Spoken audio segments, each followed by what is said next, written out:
1 மந்திரம் சிந்திக்கின்றோம்.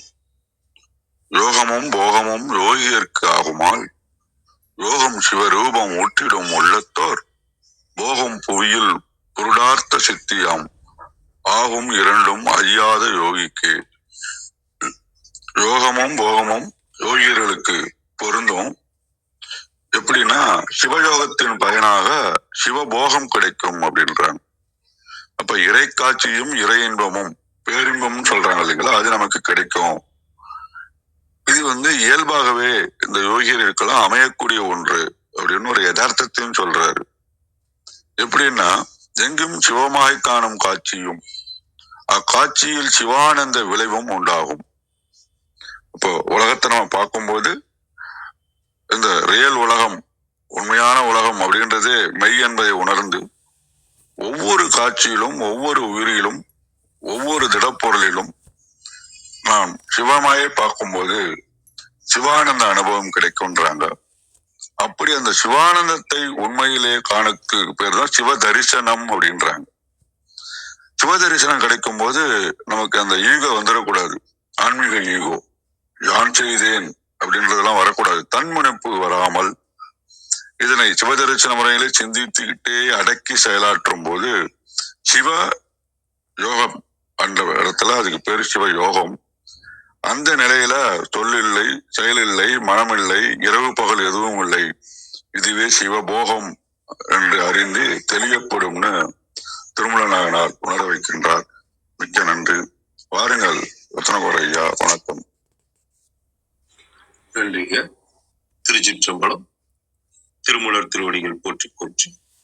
திருமூலரின் திருமந்திரத்தில் 5ஆம் தந்திரத்தில் சகமார்க்கம் பாடல் 1491 பார்த்து கொண்டிருக்கின்றோம். பாடல் ஒலிக்கின்றது.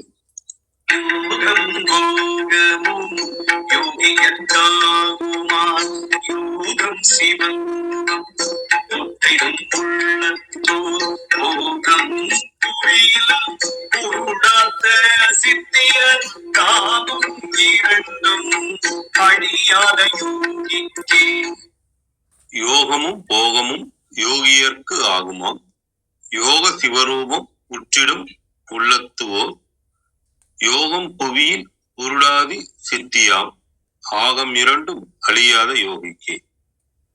இதன் விளக்கமாக சரவணையா தளத்திலிருந்து யோகமும் அதனால் கிடைக்கின்ற பேரின்பமும் யோக சாதனை புரிகின்ற யோகியர்களுக்கே அவர்களின் தகுதிக்கு ஏற்றவாறு கிடைக்கும். யோகத்தில் இறைவனின் ஒளி உருவத்தை தமக்குள்ளே தரிசிக்கின்ற யோகியர்களின் உள்ளத்திற்குள் என்றும் இடைவிடாத இறை சிந்தனையாக இருக்கின்ற ஒரு யோகமே இந்த உலகத்தில் இருக்கின்ற யோகியர்களின் ஆன்மாவிற்கு ஆதியாகிய பரமாத்மாவின் அருள் சக்தியாக கிடைக்கும். அந்த அருள் சக்தியால் உடல் மனம் ஆகிய இரண்டும் என்றும் அழியாமல் இருக்கின்ற நிலையை யோகியர்கள் பெறுவார்கள். சரவணையா தளத்திற்கு அருணை வடிவேல் முதலியார் பிரதியில் சிவயோகிற்கு யோகத்தோடு உலக போகமும் சுத்த போகமாய் வரும். சிவயோகத்தால் சிவ சாரூபம் கிடைக்கும். ஆகவே இம்மை மறுமை இரண்டையும் இழவாது பெறும் சிவயோகிக்கு அவன் உலகில் விரும்புகின்ற புருடார்த்தம் உலகாகும். இதன் குறிப்புரையாக 2ஆம் அடியில் யோகத்தால் என உருவு விரிக்க உள்ளத்தின் கண் ஓர்கின்ற போகமாகிய புருடார்த்தம் சித்தியாகும் என்க. அது பகுதி பொருள் விகுதி. இதனால் சிவரூபம் உற்றிடுதல் பற்றி சிவயோகம் சகமார்க்கமாதல் தெரித்து கூறப்பட்டது அப்படின்னு கொடுத்திருக்காங்க. கௌரி அம்மா வணக்கம் அம்மா, பாருங்கள். நன்றி அருமை. அனைவருக்கும் அன்பு வணக்கம். ஓம் நந்தியம்பெருமான் திருவடி போற்றி. ஓம் திருமூலர் திருவடி போற்றி. ஓம் நம சிவாய. திருமந்திரம் 1491.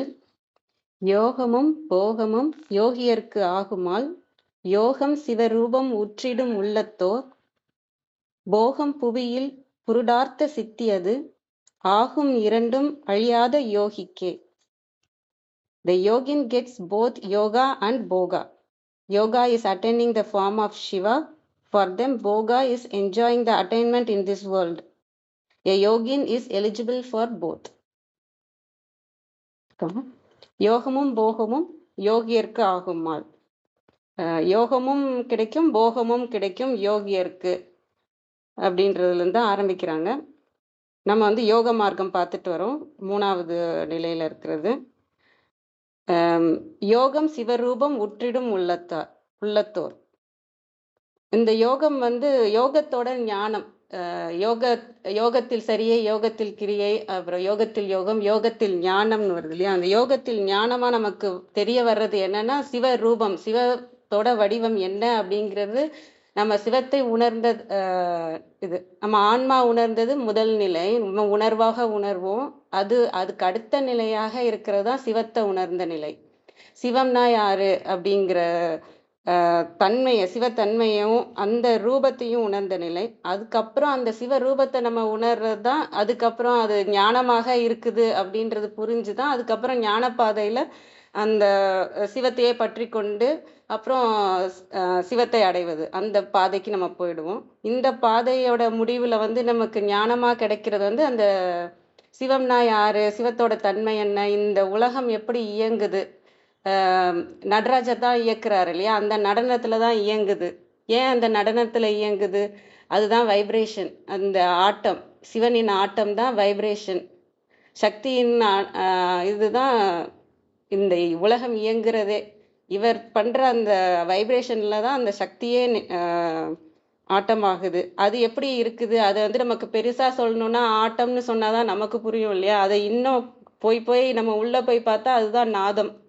நமக்கு வைப்ரேஷனா இருக்கிற சிவம் அது வெட்ட வெளித்தன்மையாக இருக்கிறாரு அப்படிங்கிறது வந்து நமக்கு உணர வர்றது தான் யோகத்தில் ஞானமாக நமக்கு கிடைக்கிற விஷயம்.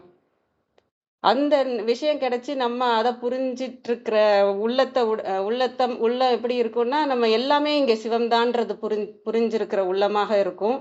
அந்த வெள்ளை பேப்பர் மாதிரி, அந்த வெட்ட வெளி மாதிரி, அதுக்கு மேல எழுதி இருக்கிறது எல்லாமே மாயை தான் அப்படிங்கிறது புரியும். சிவம் ஒண்ணுதான் இங்க நிலையாகவும் உண்மையாகவும் இருக்காங்க. அவரோட ஆட்டம் தான் இந்த உலகமே இயங்கிக்கிட்டு இருக்கு அப்படிங்கிறதும் நமக்கு புரிய வர்றது. அந்த நிலையா சிவரூப நிலைன்னு பார்த்தாலும் நம்ம வந்து யோகத்தின் ஞான நிலையா இருக்கிற சிவரூப நிலை, சிவம்னா யாருன்னு நமக்குள்ள உணர்ந்த நிலை. ரூபமா நம்ம வந்து சிவத்தையே தன்னுள்ள உள்ள முழுக்க சிவத்தையே நிரப்பி வச்சிருக்கோம் அப்படின்னாலும் அந்த இதையும் பார்க்கலாம். உற்றிடும் உள்ளத்தோர். போகம் புவியில் புருடார்த்த சித்தி. அது புருடார்த்த சித்தி. நம்ம புருடன்னாலே நம்ம ஆன்மா, அந்த அனுபவத்துல இருக்கிற ஆன்மா, இதை எல்லாத்தையும் அனுபவிச்சுட்டு இருக்கல நம்மளோட ஆன்மா. அதுக்கு சித்தி அப்படின்னு சொன்னா அறம் பொருள் இன்பம் வீடு, இந்த 4 தான் அதோட சித்தி. அதுக்காக தான் பிறவி எடுத்து இப்போ இவ்வளோ கர்மம் நமக்கு கையில ஒரு 10 கர்மம் நான் வச்சிருக்கேன்னா அந்த 10 கர்மத்தையும் நான் போய் அந்த வினையெல்லாம் நீக்கிட்டு நான் சிவத்தை உலக அந்த அனுபவத்தையும் பெற்று அந்த இன்பத்தையும் பெற்று நான் வீடு பேர் அடையிறது தான் என்னோட பிறவி பயன். அப்படி சொல்லிதான் நம்ம உலகத்துக்கு வரோம். ஆனா வந்துட்டு திரும்ப அந்த 10-15 ஆக்காம பாவம் செய்யாம அந்த 10 கொஞ்சம் குறைச்சிட்டாவது போகணும். இல்லைன்னா அந்த வீடு பேர் அடைஞ்சிட்டோம்னா அதுதான் நமக்கான சித்தி. புருடன் நம்மளோட இதுபடியும் பார்க்கலாம். புருடன் இருக்கு இல்லையா? 36 தத்துவங்கள். 36 தத்துவங்கள்ல வித்யா தத்துவம் தான் புருடன் இருக்கும். அந்த முதல் அதுதான் நம்ம கொண்டு வரோம். அந்த 36 தத்துவங்கள் தான் நமக்கு இப்ப இந்த 10 வினைகள் நான் வச்சிருக்க கர்மா வச்சிருக்கேன் அப்படின்னா அதை நான் எப்படி போக்குறது? இந்த 36 தத்துவங்களை வச்சுதான் நம்மளால போக்க முடியும். 24 ஆன்ம தத்துவம், அது நமக்கு கருவியா இருக்கிறது. இந்த உடலும் மனமும் இந்த 5 பூதங்கள் 5 புலன்கள் நம்ம அதை எப்படி செயல்படுத்தணும் அப்படிங்கிற இந்த உடலும் மனமும் ஃபர்ஸ்ட் கொடுத்துடுறாங்க. அதுதான் 24 ஆன்ம தத்துவத்துல வரும். இந்த புருடன்கிறது வந்து வித்யா தத்துவத்துல. அதுல வந்து என்னன்னா காலம் கொடுத்துருப்பாங்க, விதி கொடுத்துருப்பாங்க. நம்ம இந்த காலத்துக்குள்ள இப்ப எனக்கு 80 வருஷம் 100 வருஷம் கொடுத்துருக்காங்கன்னா அந்த காலத்துக்குள்ள எனக்கு என்ன விதி விதிக்கப்பட்டிருக்கோ என் வினைக்குப்படி அதுக்குள்ள அந்த இச்சா சக்தி ஞான சக்தி கிரியா சக்தி கொடுக்குற அனுபவங்களை வச்சு நான் இந்த உலகத்தையும் அனுபவிச்சு என்னோட வினைகளையும் தீர்த்து அடுத்த நிலையான சிவ தத்துவத்துக்கு நம்ம மூவ் ஆகிறது. அங்க 5 தத்துவம் இருக்கு. அதுதான் அநாகத சக்கரத்துல இருந்து நம்ம ஒன்று ஒன்றா மேலே போகிறது. இது வந்து புருடனுக்கான இந்த ஆன்மான்றதே ஒரு தத்துவம் தான். அதுவும் உண்மை கிடையாது. நானுன்னு ஒரு விஷயம் நம்ம நினைச்சிட்டு இருக்கோம் இல்லையா, அதுவுமே உண்மை கிடையாது. நம்ம வந்து அடுத்தடுத்த நிலைக்கு வினையை தாண்டி போகணுங்கிறதுக்காக அந்த இது இந்த இதெல்லாம் வகுத்து அந்த 36 தத்துவங்களா வகுத்திருக்காங்க. அதுல அந்த புருடார்த்த சித்தி அப்படின்னாலே என்னன்னா அந்த அறம் பொருள் இன்பம் வீடு தான். இது வந்து கந்தகுரு கவசத்திலையும் சொல்லியிருப்பாங்க. நம்ம அதையும் கூட எடுக்கலாம். அறம்பொருள் இன்பம் வீடுனா என்ன, ஒன்றும் இல்லை. அதாவது நம்ம வந்து அறத்தின்படி இயமம் நியமம் படி வாழணும். பொருள் அதன்படியே நம்ம பொருள் ஈட்டி நமக்கான கடமைகள் செய்யணும். ஏன்னா இந்த உடலையும் பார்த்துக்கணும், நம்மளை சுற்றி இருக்கவங்களையும் பார்க்கணும். அதுக்கான பொருள் செயலாக நம்ம பொருளை ஈட்டணும். இது சரியகிரிய யோகம் ஞானம் மாதிரி தான்.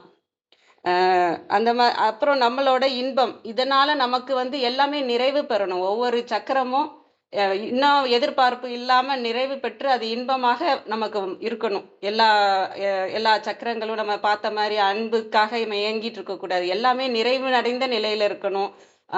மணிப்புரக சக்கரத்தினால ஒரு தன்னம்பிக்கை நமக்கு இருக்கணும். பணம் நம்ம கையில, செல்வம் இருக்கு, எல்லாமே நிறைந்திருக்குன்ற எண்ணம் இருக்கணும். எந்த இதுவும் எனக்கு இன்னும் வேணும் வேணும் நம்ம இருக்கிறோம், ஆசை இருக்கு அப்படின்னாலே அங்க நிறைவு இல்லை, அங்க இன்பமும் இல்லை. எப்ப நம்ம நிறைவுக்கு வந்திருக்கோமோ அப்பதான் அந்த இன்பம் வரும். அப்ப நம்ம ஒவ்வொரு சக்கரங்களா நமக்கு வரும்போது அந்த இன்பம் நமக்கு கிடைக்க கிடைக்க அடுத்தது வந்து வீடு பேரு. இந்த 4 விஷயங்களுக்காக தான் நம்ம வந்து இங்க இறங்கி வந்திருக்கோம். இங்க உலகத்துல வந்து இந்த வினைகளை தீர்த்துக்கிறதுக்காக. இப்ப நமக்கு கிடைக்க வேண்டிய அதுதான் நம்ம பிறவி பயன். நீங்க எதுக்கு வந்திருக்கீங்க இந்த உலகத்துக்கு, என்னோட பர்பஸ் என்னன்னு தெரியலன்னா ஒன்றும் பர்பஸே இல்லை. நம்ம வந்து இந்த பிறவி திரும்ப நம்ம எடுக்காம இருக்கிறதுக்கு தான், வினைகளை தீர்த்து பிறவி எடுக்காம இருக்கிறதுக்கு தான், இறைவனை அடையிறதா நம்மளோட பர்பஸ்.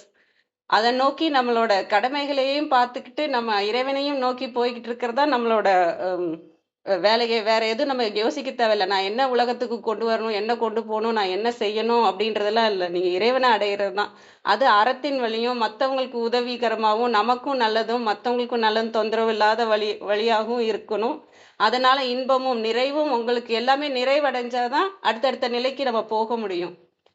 ஏதோ ஒரு சக்கரத்துல பிளாக் இருக்கு, அதுல ஒரு ஆசை இருந்துகிட்டே இருக்குன்னா என்னால அடுத்ததுக்கு போக முடியாது இல்லையா. அந்த இன்பம் நிறைவும் கிடைச்சு வீடு பேரும் அடையணும்.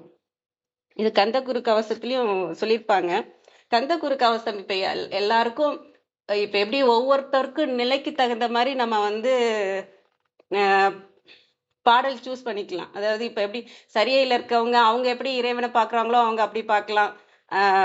அந்த மாதிரி இருக்கு இல்லையா. அதே மாதிரி நீங்க வந்து ஒரு இறைவன்கிட்ட இப்பதான் ஆரம்பிக்கிறீங்க, ஆன்மீகத்துல ஆரம்பிக்கிறீங்க அப்படிங்கிறப்ப புரியுற மாதிரியான பாடல்களை நீங்க முதல்ல எடுத்துட்டு வரலாம். எனக்கு வந்து ரொம்ப இதா இருக்க பாடல்லாம் புரியாது. அதாவது ரொம்ப தமிழ் வந்து புரியாத இருக்கிற பாடல்லாம் புரியாது. அதுக்கு வந்து நான் கூகுளில் போய் தேடணும், அகராதியை போய் தேடணும். ஏன்னா அது அர்த்தம் புரிஞ்சு நீங்க படிக்கும்போது அது உணர்வு நிலைக்கு உங்களால கொண்டு போக முடியும். எனக்கு அந்த இது இல்லைன்றதுனால நான் வந்து எது வந்து ரொம்ப சிம்பிளா இருக்கோ, எது வந்து என்னால் புரிஞ்சுக்க முடியுதோ அப்படி நான் படிப்பேன். முதல்ல படிச்சது வந்து கந்த சஷ்டி கவசம் தான். அதுதான் மனப்பாடம் பண்ணி வச்சுதான். ஆனா அது வந்து அது எனக்கு செட் ஆகல. ஏன், அதாவது ஒவ்வொருத்தருக்கும் ஒவ்வொரு நிலைக்கு படி. அந்த இது வந்து கந்த சஷ்டி கவசம்ல வந்து எப்படி இருக்கும்னா குத்து கொள்ளு அப்படின்னு கொஞ்சம் வன்முறையா ஆக்ஷன் பேஸ்டா இருக்கும். அதாவது இறைவன்கிட்ட வந்து நான் போய் காப்பாத்துன்னு சொல்றதோட நிறுத்தாம என்கிட்ட வர விஷயத்தையெல்லாம் குத்தி கொள்ளு அந்த மாதிரியான விஷயமா வரும். வன்முறையா இருக்கிற மாதிரி தோணும் எனக்கு. அதை நான் தப்புன்னு சொல்ல, அதுக்கான பக்குவம் இருக்கிறவங்களுக்கான பாடல் அது. அந்த இது சொல்றேன்.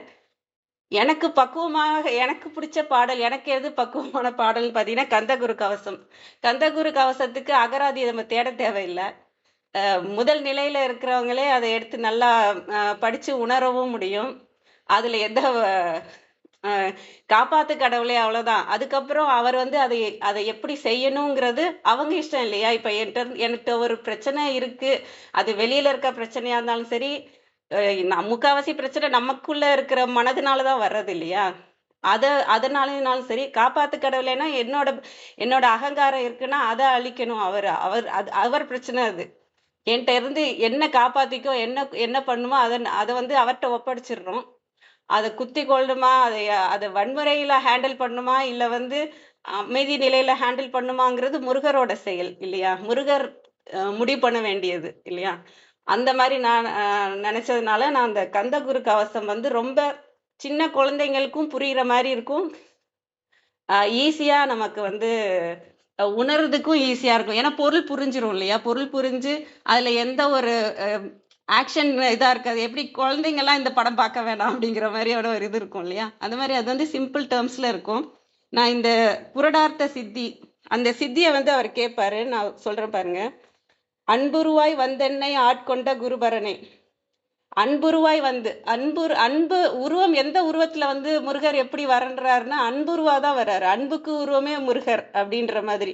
இப்ப ஞானத்துக்கு சிவம், சக்திக்கு சக்தி தேவி இல்லையா? அந்த மாதிரி அன்புருவாய் வந்து என்னை ஆட்கொண்ட குருபரனே. எனக்கு குருவா வந்து என்னை ஆட்கொண்ட அன்புருவாக வந்து ஆட்கொண்டவர். அறம் பொருள் இன்பம் வீடுமே தந்தருள்வாய். இந்த 4 விஷயம் இப்ப நம்ம பார்த்தோம் இல்லையா? புருடார்த்த சித்தி. அந்த புருடார்த்த சித்தி எது? அறம் பொருள் இன்பம் வீடு. அறம் எது? என்னை ஒழுங்கான நியமத்துல என்னை நடக்க வைக்கணும். எதுன்னு நான் செய்யணுமோ அதை செய்ய வைக்கணும். அதுக்கான செயலை செய்ய வைக்கணும். அதுக்கான இன்பத்தை எனக்கு கொடுக்கணும். நான் வீடு பேரும் அடையணும். இதை எனக்கு தந்தருள்வாய். தந்திடுவாய் வரமதனை ஸ்கந்தகுருநாதா. இந்த வரத்தை எனக்கு கொடுத்துரு ஸ்கந்தகுருநாதா. சண்முகா சரணம் சரணம் ஸ்கந்தகுரு. அப்புறம் காத்திடுவாய் அப்படி போகும். அதாவது இது எப்படி எவ்வளவு ஈஸியா இருக்குன்னு சொல்றேன். அதை நீங்க படிக்கும் போதே அறம் பொருள் இன்பம் வீடு இந்த வரம் எனக்கு கொடுப்பா அப்படின்னு நீங்க உணர்ந்து சொல்லலாம் இல்லையா? இது மற்ற பாடல்கள்ல நீங்க தேடணும். அதுக்கு அடுத்தடுத்த நிலையில நீங்க போகும்போது அதெல்லாம் நீங்க எடுத்துக்கலாம். எப்படி எது அதாவது வன்முறையும் ஒண்ணும் இல்லை, நல்லது கெட்டதுன்னு ஒண்ணும் இல்லைங்கிறப்ப கந்த சஷ்டி கவசம் நீங்க எடுக்கலாம். அது இன்னும் பெஸ்ட் தான் நான் சொல்ல வரேன். ஆனா ஒவ்வொருத்தர் நிலைக்கு தகுந்த மாதிரியும் புரியாத பாடல புரியவே இல்லாம சும்மா கேட்கறதுக்கும் நீங்க புரிஞ்சு அதை உணர்ந்து கேட்கறதுக்கும் சக்தி அதிகம் இல்லையா? அந்த இதுக்காக சொல்றேன். இதை நீங்க ஆரம்ப நிலையில இருக்கிறவங்க, தமிழ் நல்லா என்ன மாதிரி இருக்கிறவங்க நீங்க இந்த மாதிரி எடுத்து உணர்ந்து படிக்கும்போது இன்னும் சக்தி அதிகமாக இருக்கும். அதை தான் இந்த இதுலயும் சொல்லியிருக்கும் போது எனக்கு ஞாபகம் வந்தது. அதுதான் சொல்றேன்.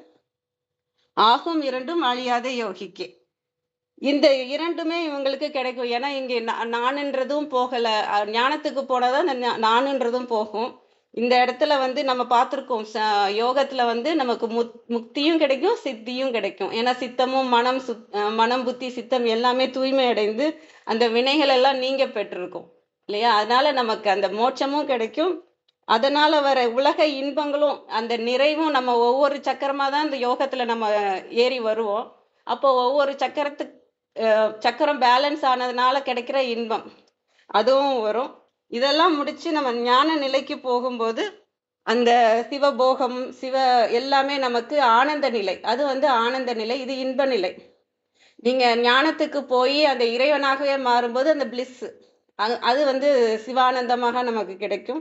இந்த யோகத்துல முடிவுல கிடைக்கிறது வந்து நமக்கு போகமும் இருக்கும், இந்த உலக இன்பமும் இருக்கும், அதே சமயம் நம்ம இறைவனோட இருக்கிற அந்த யோகமும் இருக்கும். அது ரெண்டுமே இருக்கிற இடம்தான் இந்த யோக மார்க்கமாக இருக்கிற சக மார்க்கம். இதான் நான் புரிஞ்சுக்கிறது. அனைவருக்கும் நன்றி. வாங்கம்மா விந்தியாம்மா. வணக்கம் அம்மா.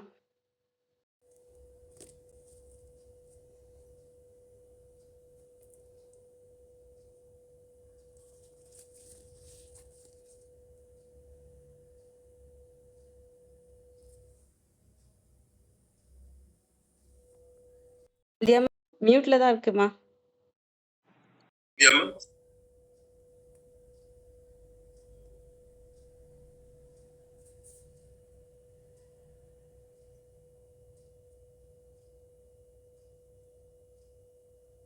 விந்தியாமா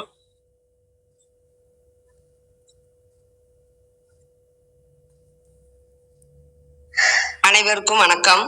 ஓம் சிவசக்தி போற்றி, ஓம் திருமூலரே போற்றி. 1491வது திருமந்திரம். யோகியர்க்கு ஆகும் யோகமும் போகமும். திருமந்திரம். யோகமும் போகமும் யோகியர்க்கு ஆகுமால் யோகம் சிவரூபம் உற்றிடும் உள்ளத்தோர் போகம் புவியில் புருடார்த்த சித்தியது ஆகும் இரண்டும் அழியாத யோகிக்கே. அருமையான திருமந்திரம். தவம் மேற்கொள்ளும் துறவும் யோகம், இல்லற ஈடுபாடு கொள்ளும் ஓகமும் ஆகிய இரண்டும் யோகியர் மேற்கொள்ளத்தக்கதே. யோகத்தால் அவர் சிவகாட்சி காணப்பெறுவர். போகத்தால் உலகில் அறம், பொருள், இன்பம், வீடு என்னும் 4 புருடார்த்தங்களையும் அடைய பெறுவர்.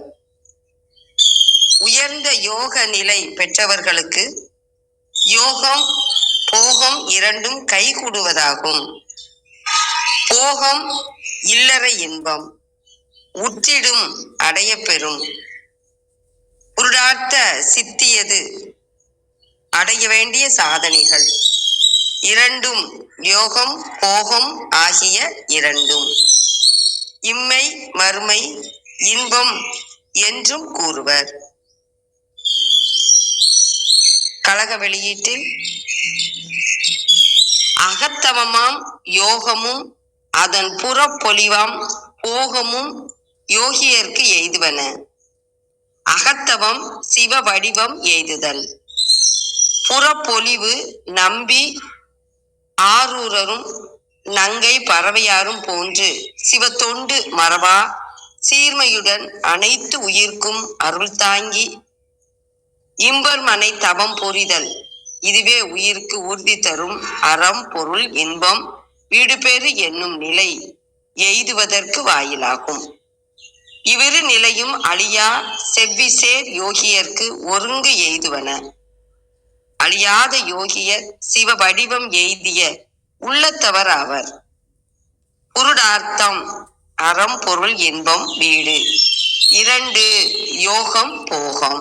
அனைவருக்கும் நன்றி, வணக்கம். சிவ சிவ. திருச்சிற்றம்பலம். அருமைம்மா, மிக்க நன்றிங்கம்மா. கிருத்திகாம்மா யாரும் எனக்கு தெரியல, வேற யாரும் இருக்காங்களா? கிருத்திகாம்மா வரலைங்க. வேற யாரும் வரலங்க, பத்து நிறைய வரல. பௌளமணியம்மா, தேவதேவன் ஐயா, பத்மனையா கருத்துக்கள் பகிர்ந்து கொள்ள கேள்வி.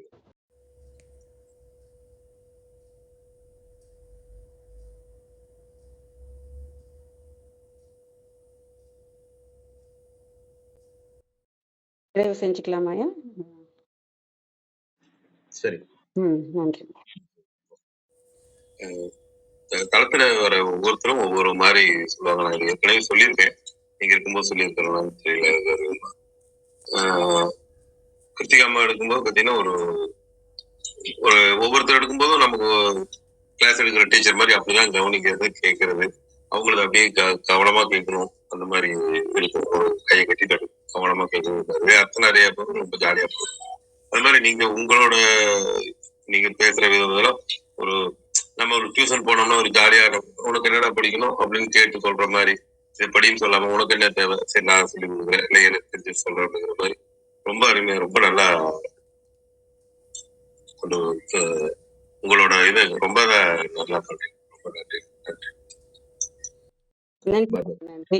நானும் அந்த மாதிரி தான் சொல்றேன். அதாவது சும்மா பேசுற மாதிரி தான் பேசிட்டு இருக்கேன். ஒரே மாதிரிலாம் இல்ல. ஒரு டியூஷன் டீச்சர் கிட்ட போனோம்னா ஒரு சில டியூஷன் வந்து ரொம்ப டஃபா இருக்கும், ஒரு சில ரொம்ப ஜாலியா போகும். அங்க போனாலே ஜாலியா இருக்கும். நம்ம சின்ன வயசுல அப்படி போயிருப்போம் இல்லைங்களா? என்னடா உனக்கு புரியல என்னடா அப்படிங்கிற மாதிரி சொல்லி கொடுக்குற மாதிரி, அந்த மாதிரி உங்களோட இது கேட்கும் போதெல்லாம் எனக்கு அப்படிதான் நன்றிங்க. நன்றிங்க, அன்புக்கு நன்றிங்க. நன்றி. ஆத்மன் கூட பாத்தீங்கன்னா சின்ன வயசுலயே இவ்வளவு ஒரு ஆர்வமா இருக்காரு.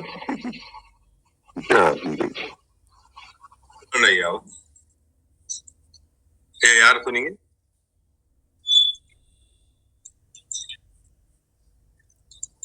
ஓகே, நன்றி. நிறைவு செய்து திருமந்திரம் கேட்க ஓத பயில அறிவில் உணர்வில் தூய்மையும் ஆன்ம உணர்வும் துணிவும் சஞ்சலம் சங்கடமற்ற வாழ்க்கையும் சிவன் மீது உண்மையான உணர்வு பந்தலும் யாழ் பெற்ற இன்பம் பெருகையும் வையகம் என்ற திருமணம் கூற்றுக்கேற்க வந்திருந்து கருத்துக்களை பகிர்ந்து கொண்ட சான்றோர்களுக்கும் செய்து சிறப்பித்த மெய்யன்பர்களுக்கும் மிக்க நன்றி. தளம் நிறைவடைகிறது. மீண்டும் நாளை காலை 6:30 மணிக்கு கேள்வி ஞானம் மாணவ சாசன நிகழ்வில் சந்திப்போம். 5, 4, 3, 2